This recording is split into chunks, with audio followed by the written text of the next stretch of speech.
United Nations General Assembly, Tinubu and Biden condemn coups, insist on democracy. Yes, you can already condemn it. Okay?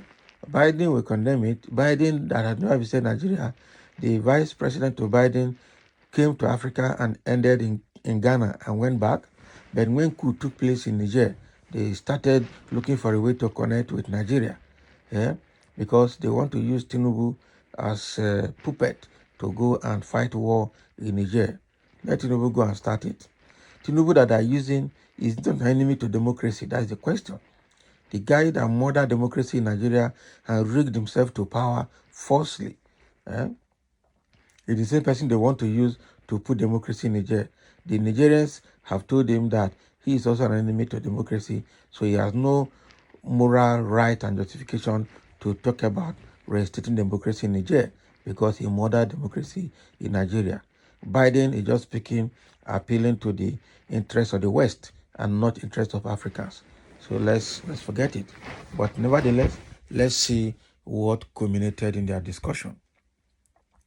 President Bola Tinubu and United States President Joe Biden have condemned the spate of military coup in Africa, describing them as wrong and unreflective of the collective aspirations of Africans. We hear Tinubu in his meeting at the United Nations General Assembly in New York, USA on Tuesday, also warned against dictatorial civilian government. So what is he doing?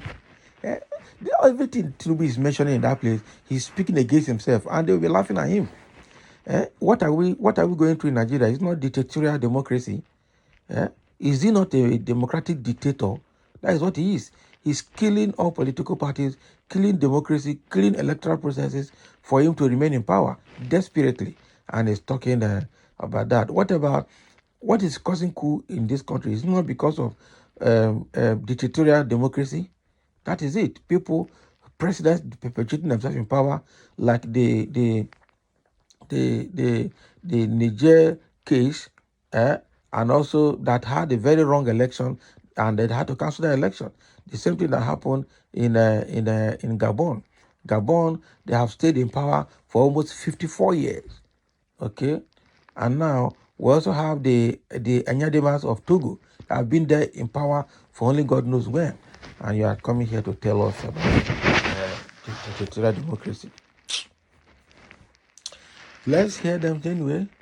They continued, we must affirm democratic governance as the best guarantor of the sovereign will and well-being of the people.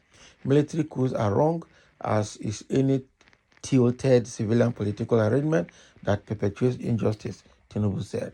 In 2023 alone, military forces in Niger and Gabon overthrew the democratically elected government of Mohamed Bazoum and Ali Bongo, respectively. The Nigerian leader argued that the wave crossing parts of Africa does not demonstrate favor towards coups. It is a demand for solution to perennial problems. Regarding Niger, Tinubu said the Economic Community of West African States, ECOWAS, will still be negotiating with the military leaders.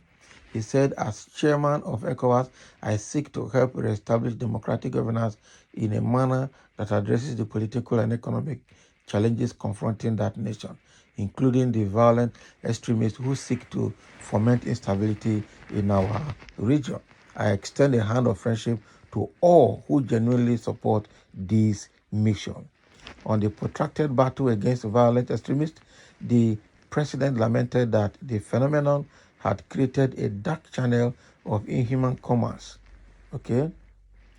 He said along the route, everything is for sale.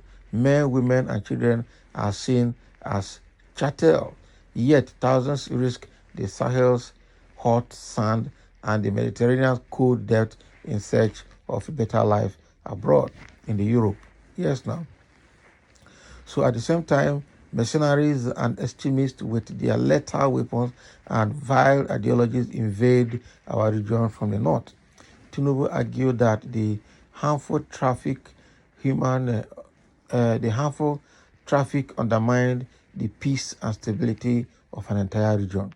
Consequently, African nations will improve our economies so that our people do not risk their lives to sweep the floors and streets of other nations. Can you imagine? So you are doing everything to ensure that people do not go to US and UK and France and Italy to sweep their streets and their houses. And you think the people there, the people who are representatives from these countries in the hunger assembly in New York will be happy to hear that. Because they want the brain drain. They want the human resources drain from Africa to their place. Like all these health workers in US, UK, and Canada, and all these caregivers, there are jobs that their people cannot do.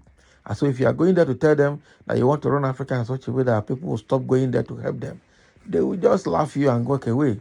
So they need Africans to come and do the dirty jobs for them. Eh? And you are saying it, and you are not even understanding that these guys will not pay attention to things like that.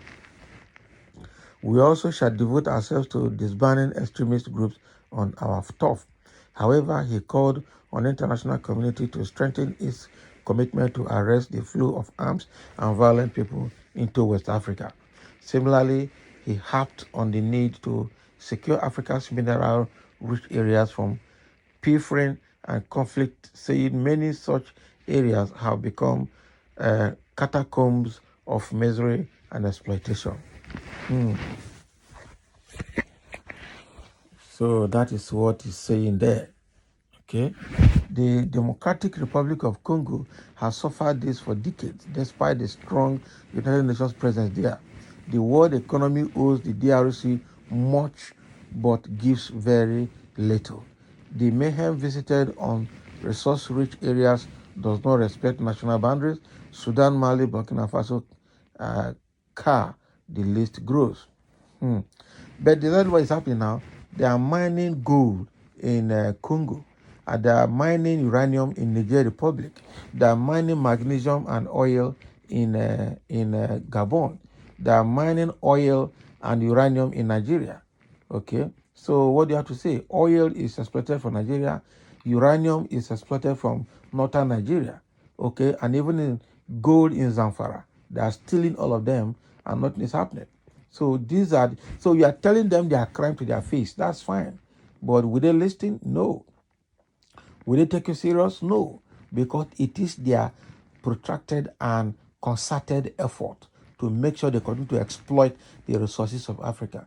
No wonder the Professor Lumumba, the popular lawyer PLO Lumumba, said that Africa is the white man's farmland. Exactly. Africa is the white man's farmland, and they're going to exploit Africa. It's quite unfortunate. Okay, very, very bad.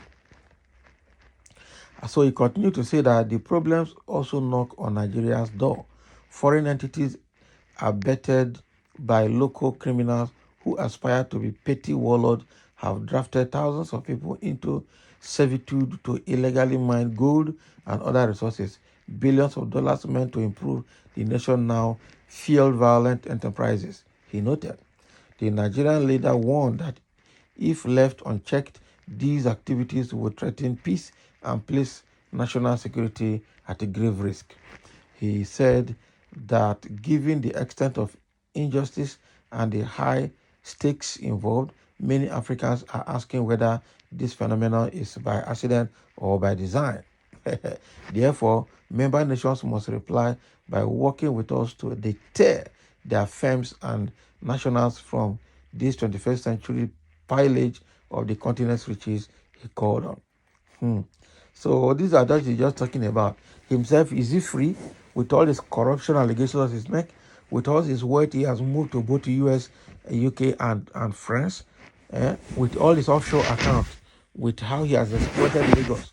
What makes him different from other people that he's trying to indict in this address? I beg, make you talk well. All this address are just hypocrisy and lip service. Is different from what he's doing back in Nigeria. So let's have your comment and thank you for listening.